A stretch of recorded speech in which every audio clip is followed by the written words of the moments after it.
Hey there, fertile friend. Guess who is back? So excited to be here today. I bet you thought I was going to vanish without saying goodbye, but that's not the case. As you can tell, I have this scar across my neck. So I actually had to take some time off.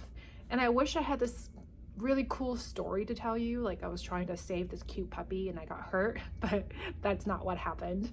I wanted to share my story with you because I think there's a valuable lesson to be learned. And I definitely think what I went through applies to you who are trying to conceive. So I've spoken about my burnout. I don't know if you know, but a couple of years ago, I got a puppy, I started graduate school for my doctorate at the same time, and my business blew up. It was thriving. I was seeing lots and lots of patients by myself every day. And I'm kind of a workaholic, I have to admit it. If I do not go home exhausted and just crash into bed, I feel like I didn't accomplish anything. I know it's so weird to think that way. And I think that now I think it's really unhealthy, but at the time I was like, okay, well, I didn't do enough today if I didn't check off these boxes, if I wasn't exhausted. Anyway, so I completely got burnt out because I just kept taking on more and more and more and more, because it's like, no, I got this, I'm gonna do it. Pile it on. And I got really, really burnt out. And one of the symptoms was burnout was this extreme exhaustion, mental fatigue, and there's like a slight depression component to it as well. Anyway, so this whole time I did not know that I had this nodule on my thyroid that was growing. It was more like a cyst, but I'll get to that later. Something was brewing on my thyroid. So finally, one day, I woke up really, really sick and turned out I had COVID. This has been 3 years since COVID started, and I warded it off this entire time, and I finally got COVID after 3 years. So back in August, I got COVID. And I was kind of upset because I was like, hey, I pride myself on being really watching what I eat, really, trying to do things that will boost my immune system. And I consider myself to be really healthy. And this is my line of work. I help people get healthier. And I was just really upset that I got COVID. Anyway, so after COVID, this nodule and cyst that was growing on my thyroid just literally grew overnight. So I started having difficulty swallowing. I started having difficulty eating, and my neck was it was so painful. I was having trouble talking, and I just see that this lump on my neck was getting bigger and bigger and bigger, and I had no idea what it was. Of course, I freak out and I did some Googling, and it turned out it most likely was going to be a nodule. So I ran to the doctor, and he confirmed that it was on my thyroid. And I just felt this, I don't know, I'm a problem solver. So when I heard it, I was like, my immediate thought went to like cancer. So I was like, okay, what do we have to do? Tell me, like, let's do this. Let's get rid of it. And so the cyst kept growing, and it went to golf ball size. Like I can see it now. And even my husband was like, yeah, that thing is growing. You gotta, what is going on? So we finally got in for an ultrasound guided biopsy. And I remember the tech was like, this is gigantic. And I said, okay, just give it to me straight up. Is it cancer? Like, what are we looking at? She's like, no, it's just a giant cyst. I'm like, what? I thought it was a nodule. She said, no, it's a cyst, and we're going to drain it. So she drained 4 syringes of this black fluid from the cyst out of my neck, and I couldn't believe it. It was absolutely insane. And it was like a 3 centimeter cyst, so it was like a golf ball size. And so after that, I immediately felt so much better. And I talked to my doctor, and he explained that cysts and nodules on the thyroid can take a really long time to grow. We could have it for years and years and years, and we don't even know that we have it. And that part of it kind of scared me, because it's like, how long has this thing been in my body on my thyroid for so long? And so fast forward, he recommended that I take out half of the thyroid anyway, because the cyst was huge. It was like 3 centimeters. And he said it will come back because it's a cyst, and it's just best to take it out. So I went for it. And of course, right after the surgery, I was like, what have I done? I just took out half of the most important organ in my body. But the pathology report came back, and I'm glad I did it, because there was another nodule that they didn't see on the ultrasound, and they couldn't see on the ultrasound, but it was almost a 1 centimeter nodule that was not cancer, but it was not benign. So it was pre-cancer. And so I'm just really glad that I got it out. And I kind of look back, and all this happened within about 2 months. So from the time I got COVID to the time I got my thyroid taken out, it was about 2 months. And I went from never having any surgery in my life, never really gotten sick, to all of a sudden I had my neck sliced open and half of my organ taken out. And then there's another surgery that I just had 3 weeks ago, unrelated to the thyroid, that I promise I will tell you about it later. It's a little bit more, it was considered like an elective surgery, but still really affected my health and quality of life. So I'll tell you about it later. But from the August to about December, I had 2 surgeries, and I just look back and I said, okay, what happened? What happened? I went from didn't need anything to all of a sudden back to back I had 2 surgeries. So I think the lesson to be learned here is our body does keep the score.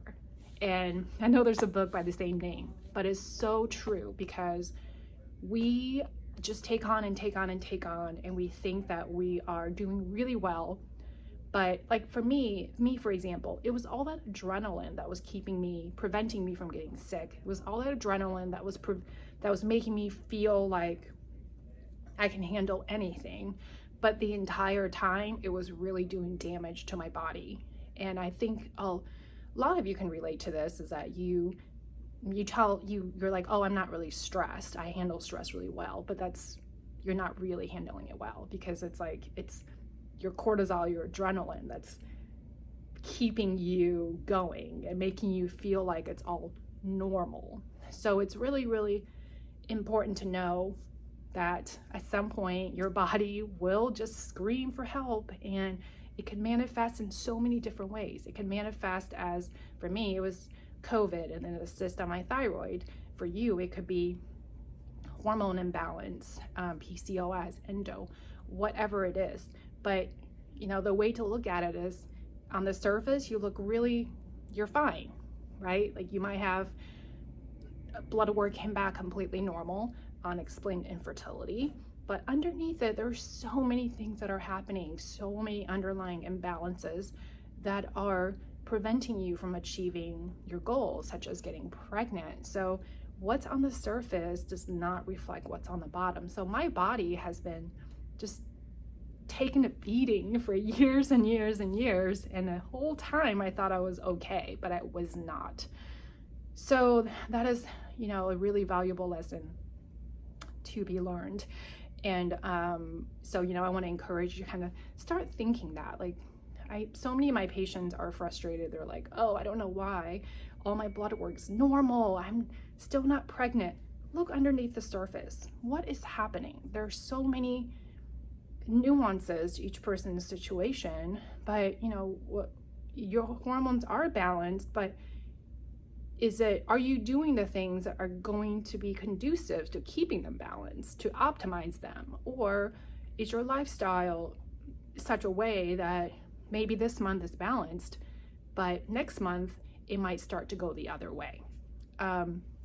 Finally, what I wanted to tell you as well is that, it's the new year, and I think that you're bombarded with ads that have so many promises, right? To detox and cleanse and this and that. And because everybody indulges over the holiday, which is very normal. And, after the new year, I'm sure you're like, oh, I just feel yucky. I just want to go on this diet, and I just want to like clean everything out. I think that's a really bad idea, because all these cleanses and all these detoxes are not sustainable.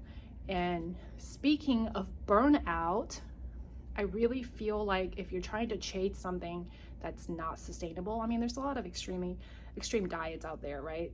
And there's a lot of coaches that are telling you, like, if you don't do these 10 things, you are never going to get pregnant. So I want you to kind of think about, if something is not sustainable, how long can you keep it up for? And if you keep trying to chase that, you are going to end up burning out, just like I did. And I don't want you to do that. So many things that I teach inside my courses online, to my audience and followers and patients, is sustainability. If you try to do too many things all at once, you are going to burn out, and you're going to have the opposite effect. Again, just think about me. I did all these things all at once. I got completely burned out, and my health suffered. Now I am missing an entire half of this important organ. So, when you are thinking about, how do I increase my chances to get pregnant? I feel really yucky right now. Do not hop on the bandwagon to do any type of detox or cleanse or join anything that's too extreme, because you're going to burn out. But more importantly, you got to find out what the root cause is. You have to look below the iceberg. Everything, whatever's happening right now on top, there is a reason for it, and you have to keep digging deeper, because our body is really, really smart, and our body will tell us, it will keep adapting, and it will keep adjusting to the external environment. That's why stress feels normal to us, but you have to dig deeper, and you have to figure out what is going on. Normal doesn't mean optimal. So anyway, I'm going to get off my soapbox right now. I have a lot of exciting projects planned. I really, really, really am so excited I've made some updates to my methods and my protocols, and I'll be launching a very affordable membership that inside I'm going to be teaching you my methods, and you're going to learn all the protocols, and we're going to help you take action with worksheets and action plans. So it's a place to go for you, not just to learn information, but to actually apply this information, right? You don't need any more information. There's so much on the internet, but how are you going to apply what you've learned? So I am going to stop here. Thank you so much. I am healing, and I'm feeling really, really, really good. Even though my organ is missing half of its parts, that toxic stuff was out of my body. And I don't know how long it has been affecting me, but I really do feel really, really good. And I feel like I'm at the healthiest I've ever been. And I will share with you a lot more of my learnings since my surgery, and some of the things that I'm trying to keep myself healthy. Something that came off the top of my head was, I thought I was drinking a lot of water, but once I start tracking, I was like, oh, I'm only getting like 3 glasses a day. What was I thinking? So anyway, have a great weekend, and I hope to see you a lot more often.